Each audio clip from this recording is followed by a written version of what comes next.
in. The Dornier DO-228 is the newest aircraft in the RAF tactical fleet. Sorry.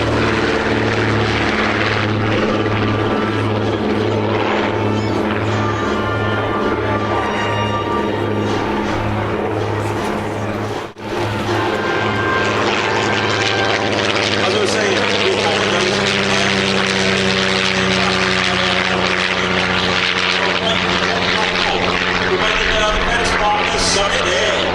this double engine side door aircraft running in from the left, the Havilland G-ACSS Comet, and the Miles Hawk Speed 6.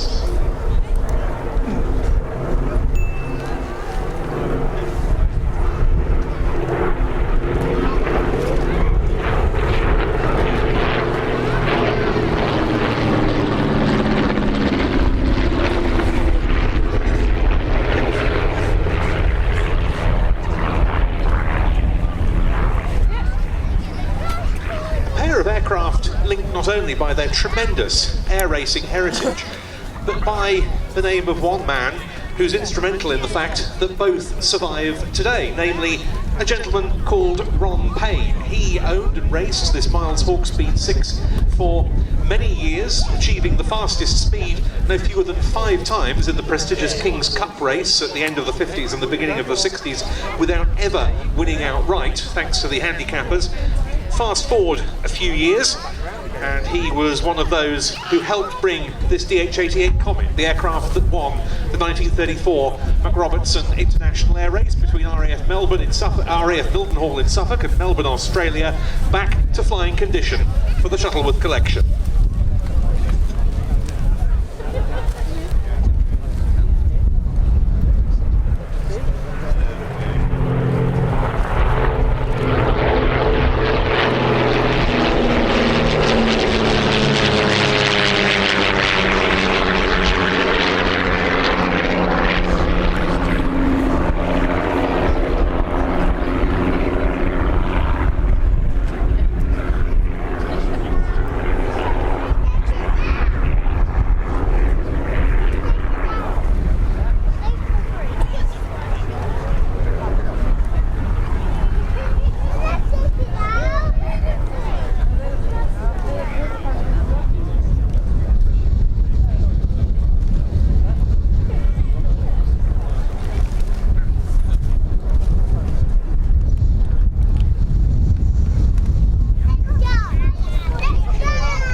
fitted with a G-ACSS engine producing 200 horsepower, which was about twice as much power as some of the earlier Miles Hawks, and that's because it was a dedicated air race.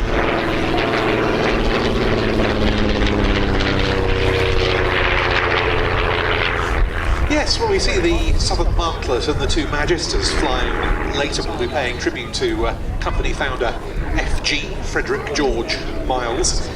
Well, he'd already proposed a bespoke air racer by the time a well-known racing entrant and pilot of the early 30s, Sir Charles Rose, went to him looking for such a machine. And so it was that Miles decided to develop the Hawk Trainer and Tourer family, less the front cockpit, to give space to install the 200 horsepower G-ACSS engine.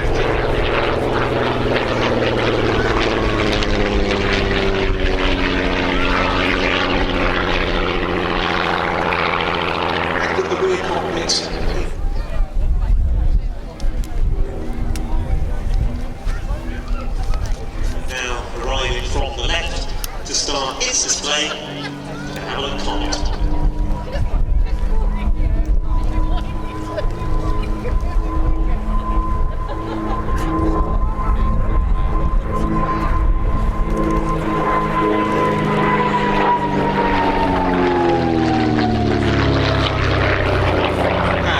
Underneath the first pass of the Comet, the Miles Hawk Speed 6, flown in a public display for the first time today by Andy Monk.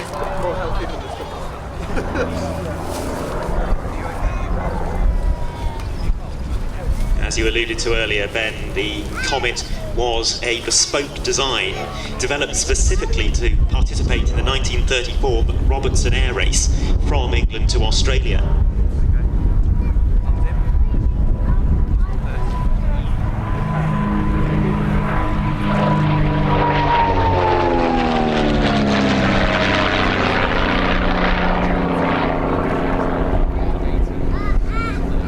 One of the luxuries, I suppose, of designing an aircraft for such a specific purpose is that every aspect of its design could be completely tailored to the unique demands of that one race.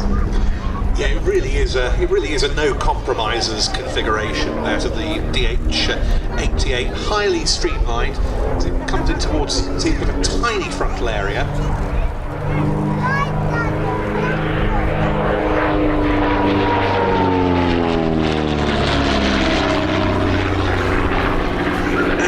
Very thin wing as well, and there's no conventional spar in the wing.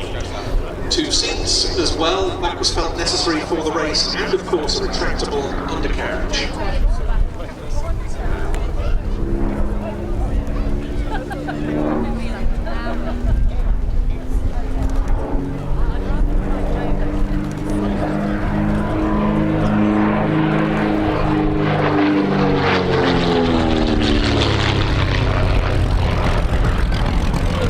Really no effort was spared to make the aircraft as streamlined as it possibly could be, and people built it even went so far as to paint it multiple times and then each time shave off the majority of the paint and apply another coat and repeat the process, and that method produced the smoothest, shiniest finish to just strip out even the tiniest amount of unnecessary friction.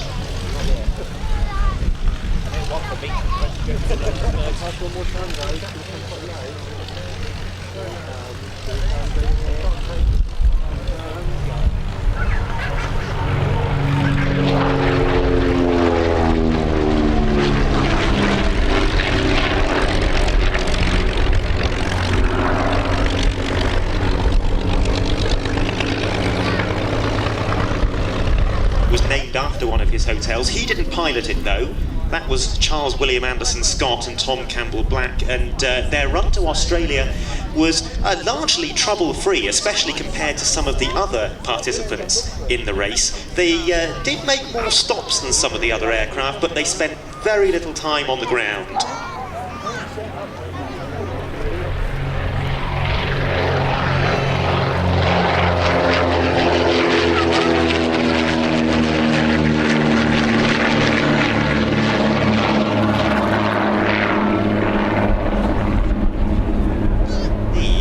Battling some pretty challenging weather. There were a few technical problems as well, and if you compare it to what is required nowadays to fly to Australia, that only takes about 20 hours or so, usually with a stop, and even that feels like a bit of a physical ordeal sitting down the back of a commercial airliner. So what it must have taken to do it in a Comet for 70 hours, it doesn't really bear thinking about.